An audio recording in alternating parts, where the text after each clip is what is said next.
I got a thing down south I've been working on that might come true. A couple dreams and it's hard to make a reality. Everybody's stuck in the realities that are already made and locked in the movies that have already perpetrated those realities, It's like when I got out, I went to Universal Studios and this Hebrew producer told me he wanted me to help him write the music for a movie about the second coming of Christ. He told me that he wanted me to play music with a guy from South Africa and another guy from Africa. And I told him, man, my uncle would shoot me for doing that. I said, no, I don't play music like that, So then he blackballed me from the music system and then burned all my music up because I wouldn't go along with his trip, see? So what he was doing is he was using the black people on one side of town to play his music and make money, and then he had a Hebrew woman with kids on the other side of town that he was giving the money to. In other words, and I said, oh, you got a little double thing going here, You want to call people racist if they don't use people. I said, I don't use black people. I said, because if I use people, then I'm used by people.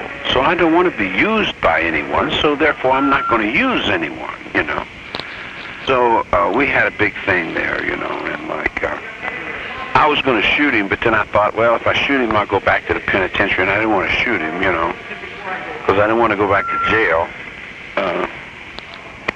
So I went through some changes, and I lost the music there, and then the Beach Boys gave it back to me, See, the music is mine all the way back to divorce court in 1953, 54.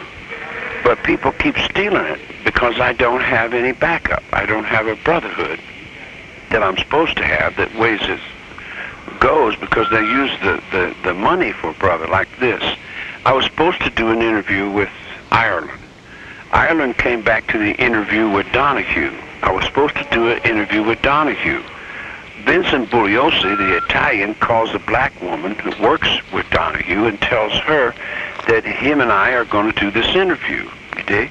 Then he tells her that he doesn't think the interview would be a good idea and he doesn't want to do the interview. So they cut the interview back. He finessed it away from Donahue by using the black woman. Because now that they've used the black man to play man for all the women, and then all the women found out that they were not the man, that they were just shadows of the man, and they were shadows of the reality created by the man. Now they're coming back that this is the woman for the man. In other words, they'll do anything but do right, unless you've got someone out there that makes them do right. And when you've got someone out there that makes them do right, then they have to pay you what they owe you. And when they pay you what they owe you, you own the unions already. The Brotherhood and all the unions belong to, well, James Mason dropped the ball. He dropped the ball. Boyd dropped the ball. Boyd gave his whole generation of people up so he could be a rock and roll singer. He had the whole thing, man, if he wanted to move it, but he didn't. He talked to me more like a black pimp. I think somebody scared him. I think some Negro scared him or something. He sounded like he was afraid of Negroes.